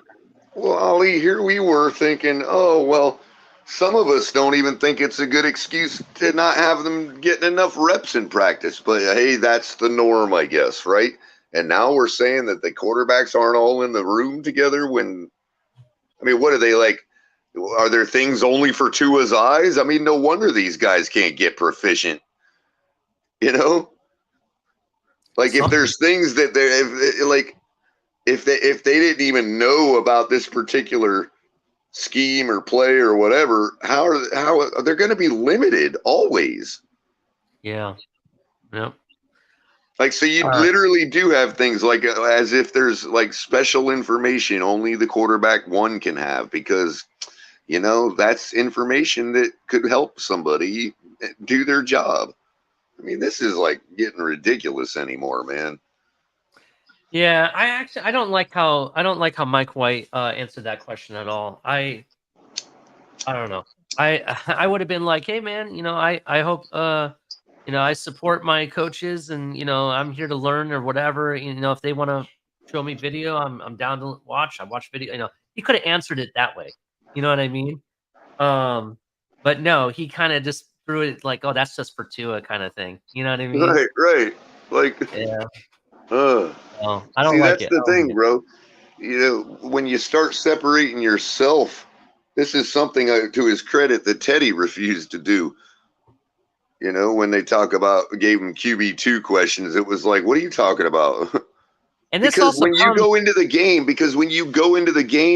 guess Mhm. what? If QB1 is injured and you're starting the game this week, you are QB1 for that week. I mean, for all effective things, you are QB1 at that point. So why would what are you going to catch up the guy for a year and a half of QB1 training? Yeah. And No, here's you here's got the all the other. guys in the building at all times. I mean, they should be one unit. They should be one person to the coach. Yeah, I agree. And listen. This comes right after the the media just had a whole thing about how Mike McDaniel discussed the backup QB position and the battle and why they decided certain things and how all the quarterbacks saying they have this what is it? Camaraderie and chemistry together, and they talk about things and they discuss the QB position and whatnot. It sounds like they're all working together and they're in the same team. But what you just did is separated yourself from that team. And I don't think that's good. It's not good to be out in the media light. I don't think Tua's watching. I don't think he's going to be happy. I don't think if I'm Skylar Thompson, I'd be happy about it. Because then that's like, well, I understand why he's doing it. But what are you saying? Are you a separate? Or do you have something separate that I don't? These are questions that you're going to create in your locker room, and I don't like it. I Well, don't like let's it. move it over to another position group, Ali, and see how it sounds. Mhm. Is there stuff that, I mean, do they pull Tyreek Hill aside and are like, yo, we're gonna watch film with you, bro, and this and that, and like, I mean, I get individual assessments, that's different, but I'm talking about like, yo, we're doing this and that, and we got film study going on with Tyreek, and Waddle's not in there, or the other wide receivers aren't in there. I mean, really? Yeah, it's not good, to be honest. You want them all to be on the same page. But I we agree. just, hey, David Long, come on in here and let's watch some film together. Forget all the other linebackers. I mean, come on, man. Definitely. All right, let's keep moving. And with now, the whether card. that could have been a slip up, that could very well be the case going on, and he just misspoke. Again, bad answer. That's all around. Gotcha. We got about 20 minutes left, Color. I want to get this through this article, and then I want to do some Q&A at the end of it, okay? So Smith spells out his duties. In making a change of offensive line coaches in the offseason, McDaniel indicated he wanted offensive coordinator Frank Smith to be freed to perform additional duties after spending a lot of time with the offensive line in 2022. That's what we heard. Frank Smith had to continuously babysit the offensive line coaches and the offensive line last season, and that was a big problem. It took away from the additional duties that the offensive coordinator needs to perform, or his head coach wants him to perform. Okay. On Thursday, Smith was asked about his duties in training camp and the preseason and heading into the regular season. Just here and there and everywhere, he joked. I wouldn't say certain things changed. In most of my emphasis towards things, I think ultimately when you're working as a coordinator with the head coach, who's the primary play caller, it's where your eyes making sure that you're seeing all positions, you're communicating things, you're talking about scheme. We're talking about many things. I think more of it, instead of just being in one area, you're more broad. I think that's especially this week has been a great dialogue, and we're getting ready to attack these guys. I don't know. I guess the season will determine how much fun we get to have. Smith is heading into his second season as offensive coordinator, though he's indicated Mike McDaniel is the play caller. So Mike McDaniel is the guy calling the plays. He's the play caller, right? Pre-snap progress, a big Can we lock that in right here, Ali? Because 6 months from now, we're all going to be arguing about who was calling plays, right? Yeah. So can we lock that in right now at the hour 40-minute mark on September 8th at 7:40 in the morning? Mike McDaniel is the play caller. Okay, go ahead, Ali. Sorry. Mike McDaniel is the play caller. He's the one. Frank Smith has said he's the play caller. His roles are going to be, covering a broad area of different positions as well as scheme and whatnot when planning for the attacking the opposing teams each week. Pre-snap progress. A big emphasis on last season was cutting down the number of pre-snap penalties. namely false starts. Smith indicated there has been progress in that respect. Obviously, that was an area where we knew we could grow, and like everything, when we started out, when you emphasize that you're working on it, we did feel that we improved in that area. Smith said. We felt that more importantly, it comes with year 2 of the system and guys being around each other more, like just knowing, hey, this is how the cadence is going to work, right? We're on the road, silent cadence, and then there's a different aspects to it. So yes, we felt we had improvement, but now with all the off season and everything we've done, the big thing will be talking what we feel is our improvement in the off season into actually the season. So that was an issue. We did see pre-snap penalties that kind of hurt us and helped us, in different ways. But I don't know. It's kind of that seems to be an issue over the last year. And even the year before, we kind of start seeing those penalties pile on. What do you think, Colin? What do you think about the pre-snap penalties and penalties Yeah, in no general? doubt. I mean, that's all comes down to discipline, treating every play like it's the last one you're going to play. I suspect that all of these little issues that we have are going to rear their ugly heads, like in the first part of the ball game this week, and then it's like we're going to think, as fans, we're going to think, oh, here we go again, and then watch, we're going to clean it up throughout the game, and we're not going to have issues throughout the rest of the season. Just prediction on my part, Yeah, But I think we're going to see all of it. Everything we hate, the bad snaps, the pre-snap penalties, it's all going to happen in the first half of this game. Watch. One thing And that's going to be it. Yeah, one thing I will say is that this game, at one point, I think it took forever for Detroit to get a penalty. To be honest, they were very well coached in that game last night. It was a big pass interference call that hurt them the most in regards to penalties. That's kind of what happened. But overall, there wasn't a lot of penalties called, which caused some speculation last night, if you remember, because that right tackle was offsides like the entire game. Oh, it was ridiculous, bro. I thought the same. I'm like, what is going on here? This guy's like a clean second before starting the play before everybody. Yeah. Then they finally called it on third down, and I'm like, geez, man. Yeah, even one play, they showed the replay, right?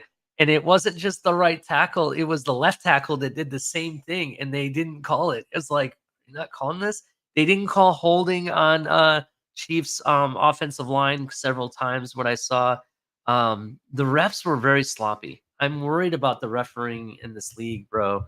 I think they're being instructed to let things play out a lot more than so calling the penalties. What do you think?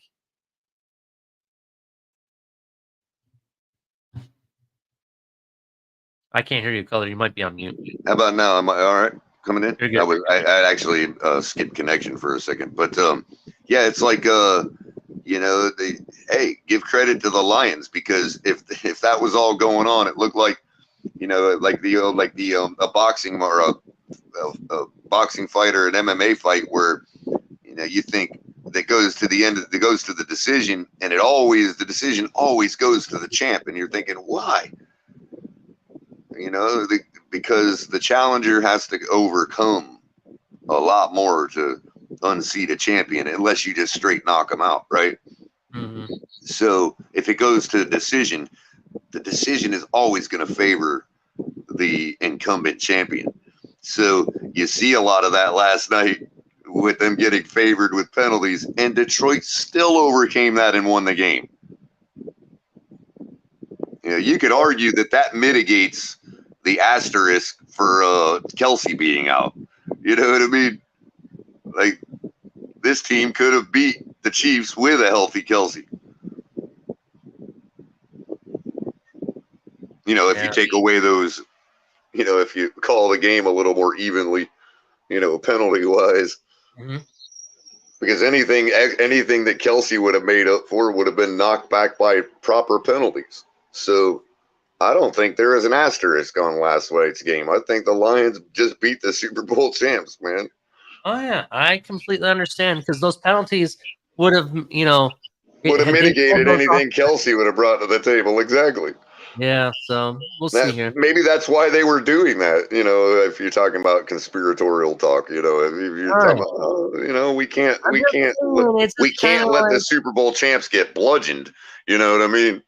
I know I'm gonna keep it for a broken take episode, but this is starting to be more sports entertainment rather than sport, to be honest. But that's just me though. But let's keep it moving because I got a limited time here. And So thank you, Crazy Dolphin. I'm not sure if it's new, or if it's a renewal, but one or the other. Thank you very much for being a member of Crazy Dolphin. Everybody do like Crazy Dolphin. become a member, definitely. So the next thing is about Ferguson. We talked about his extension recently. In light of Blake Ferguson signing a 3-year contract extension, special team coordinator Danny Crossman was asked about the team's long snapper and what he likes about him. Well, I think number one, as an individual, he's outstanding. Crossman said, great family. He's a great kid, studies, works hard, great teammate, dependable, and available. Where I don't care what the position is, availability is your number one ability. And then obviously he's a quality player, so obviously very happy to have him in the fold going forward. Ferguson's brother Reed does the same job for the Buffalo Bills. That's pretty interesting. I actually have Blake Ferguson's autograph on my Miami Dolphins helmet, by the way, color, just so you know that. But he also went on to talk about Keon Crossen.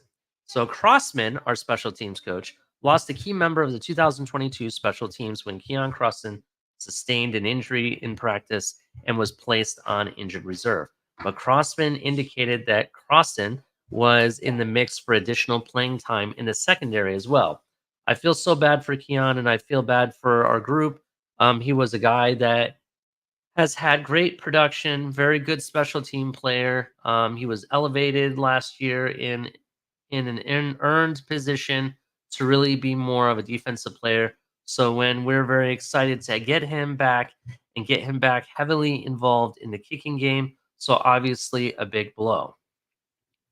Fangio's viewing choice color. So Fangio discussed his viewing choice. Fangio explained Thursday when he prefers working on game days from the coach's booth as opposed to the sideline. I think it's the best place to watch the game from. There's a reason they film the game from up there for the tape. There's a reason the owners can sit anywhere they want, sit there after. That's the Madden view, right? Yeah, correct. It's pretty much the Madden view. It's the best place to watch the game from, and you can see things and adjust better. I agree with him. You get the whole perspective rather than seeing things on the sideline. The sideline view, you have blinders on. There's a lot of things you can't see happen, and you don't see it instantly unless you're up towards the back row, or like somewhere in section 200, the back row of the lower level or the front row of the upper deck. Those are the prime spots if you're talking about 50-yard line, because then it looks like a 150-inch television. You know what I mean? But as far as game planning, strategy, the ins and outs, what's going on in the trenches, how things look from the perspective of the quarterback or the defense, depending on which side of the ball you're on, that Madden view is just the best. I mean, you can see everything, every little problem, everything, every mistake the receiver's making, their route running, whatever it is, you know what I mean? You can see it all from that view. And so there's a reason that the front row of the upper deck in the end zone is actually some pricey tickets. You know what I mean? I mean, there's also in that coach's booth, right? There's some things to be like an advantage list, so to speak, because even on the field, they carry these tablets around that they get images from the same view that you would see from the coach's view, but they have to wait for those images to download or come up or be taken and provided to them, right? Whereas, or do they? Whereas when they're in the coach's booth and looking over it, they can see it in real time. They can instantly say, "Hey, make this adjustment." Right, Okay, right. do this faster than it takes for them to view it on a tablet. See And you know what that sounds like when it's happening in real time, right? It's like that Vince Lombardi tape, What the hell is going on out here? That's what's coming through Mike McDaniel's headset from the DC upstairs. Yep. So, so this will be really good. I kind of agree. I think he should be up there in the coach's booth. However, I think it's. By the way, that meme is coming soon to a TFTG show near you. I'm getting it in the works. I think it depends on the defensive coordinator too, because I've seen several successful defensive coordinators coach from the sideline as well. Right. So it depends. I think I would rather have him in the booth though if it was my choice. So that's where I'm at with it. I think it depends on where you're at. Like if you're a new DC coming, well, for him he's new, but not really new. But if you're like a young up and coming DC, and you've got a young team where you're still trying to make sure fundamentals are okay, you probably want to be on the sideline because you can get in there and see it from the player's perspective each play as if you're in the trenches, whereas a guy like Fangio comes in, he's got plenty of experience. He knows that our guys are, we got a young room, but we're not young-minded. We've been together a while. We're a good group. So he wants to see more schematically than fundamentally at what we're doing and what's going on. And that's, so he might benefit more from being in the booth. Whereas another guy, like I said, if they're still trying to make sure the trenches are right and all that, they may want to be up there in the sideline, and you'll see a lot of the younger up and coming guys down there on the sideline coaching. You know what I mean? But yeah, I mean, I like it. I trust anything Fangio wants to do, man. The old coot's been around for long enough, man. And he knows how to adjust. He's got really good in-game adjustments, as was evident in the stadium practice Ali and I went to, where the guy was out and, had his 10-gallon hat on and all that and whatever else. And next thing you know, he's out there in a ball cap and a completely different set of clothes. We didn't even see him leave the field. Like, how did he do that? So he is able to make adjustments very quickly. Mm-hmm. Yeah, I agree. Especially wardrobe adjustments. So, it's going to be really interesting what happens this season. Color. So let's get to the point here before we open up the Q&A for the last 5 minutes, because I only got 5 minutes to do this. What is your prediction for Sunday's game? I really haven't moved off the same thing I've been saying. I think that both offenses actually come out and sputter. I think both defenses are healthy as opposed to last year. And, I think that defense is always something that's probably a little easier to get in form for game one, as we saw last night. Anybody that bet the under last night, congratulations to you. You were thinking smartly. And I have a feeling it may be the same way. I mean, look, last year's score, last year's score didn't even hit what? 33, 40 points? It barely hit 40. And our defenses on both sides were decimated. So, if we all expect to be healthier on defense on both teams and all that, and it's the beginning of the season, I think both offenses are going to sputter. And I think that we could, if we get back to our averages on offense and defense, or, get to where we need to be on defense, I think we could easily see the script being flipped from last year, and we win this game 23-17. 23-17. Okay. Same score as last year, just flipped. Yeah.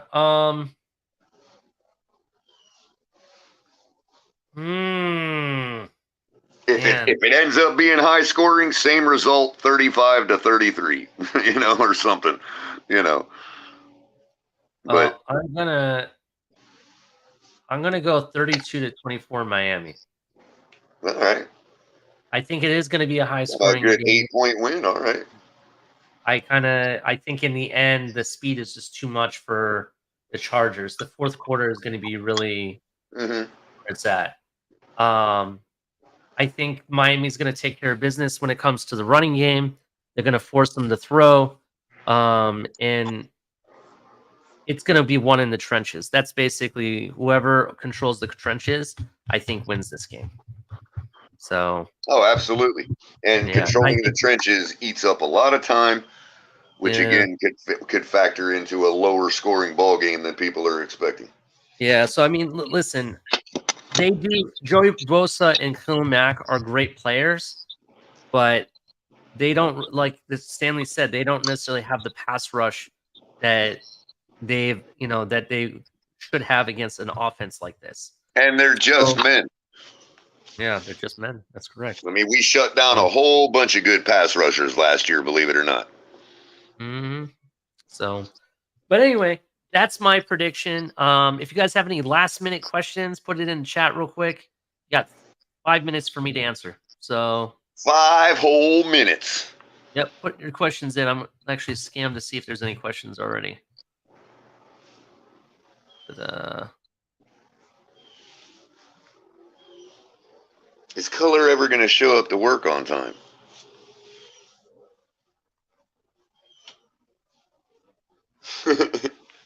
Green Rat, are you talking about the Detroit player that got held and spun around right in front of the referee and he didn't even throw a flag? Yeah, I know what player you're talking about. That was nuts, dude. I was like, how can you not call that? We would call that. There'd be flags all over the place if it was us playing. Mindless drones. That's all they are.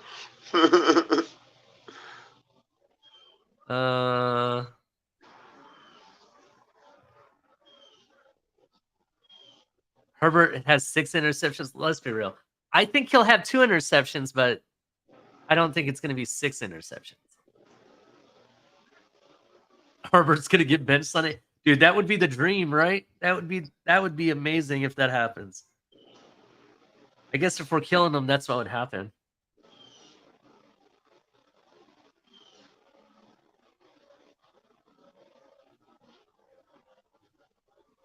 Yeah, like a self-preservation bench. Like, hey, it ain't your day today, buddy. We're not going to embarrass you further. Just go ride the pine. Delusional Patriots fan says that he's 100% believes the refs are told not to let certain games get out of hand. I understand that. I believe that too, but there's certain games, and I'm not saying they get out of hand. I just say that there's the games I'm sure they probably tell them, hey, this is going to be an exciting game for us to watch. Let it play out a little. That's all I'm saying. I won't be surprised if they get told that.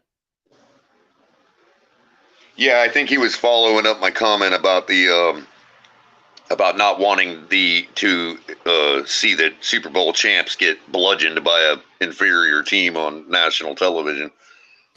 So besides our Dolphins, what do you all think about the Lions?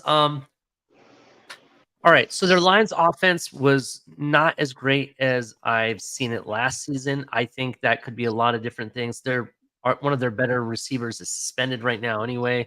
I do expect them to get better as the season goes on. I liked what I saw out of Sam Laporta. He started to make a name for himself. In fact, even the commentator said, because we know the main possession receiver they're going to go for every time is Amon St. Brown. It was refreshing to see Sam Laporta getting in there and get his name put out. So it looks like it's another outlet. I think they're going to get better as the season moves on. My outlook for the Detroit is to be a contender to win their division. That's what I think, Connor. What do you think?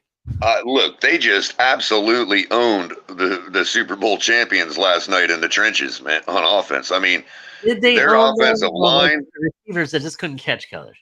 What's that?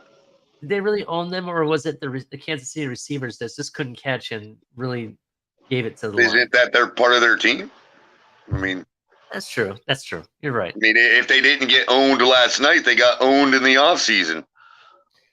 That's true. I mean, you know what I mean? Like, I mean, did they think Kadarius Toney was actually it? This is true. This is true.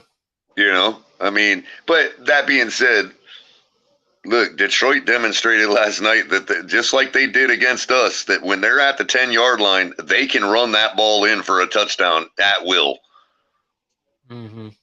I mean, it's like that defense wasn't even on the field last night when they ran that last touchdown in, man. Yeah. It looked just like ours in the first quarter last year. Gibbs had a good game for being his debut in the NFL, to be honest. It wasn't perfect, but he was solid. There was 2 plays I remember that he really broke free and broke, along the sides, and he took off, and it took quite a few hits before they actually brought him down. So he's very well balanced. The one play I thought he was going to score a touchdown on, he had perfect running room and he slipped and fell. I was so mad. I was like, God damn you. Give me the fantasy points. He was on my DraftKings lineup. So we'll see. We'll see what happens. Mudbone says he has a question. I don't know. Mudbone asked, what is his question? What is it? Says, what's y'all's run pass ratio in the first game? Ooh, that's a good question, because I mean I have my own run pass ratio, but for the first game, given the circumstances, I think we're probably gonna McDaniel's gonna want to prove to the fans he can do it. So we may actually see a little more heavy run, but it's still, I don't think it's gonna be. Still going to be around 65-45 or something like that. I'm going 60-40 is what I'm going. Right, 60, right. 60% pass, 40% run. Yep. And then you got. I'll leave 5% as the error margin of error.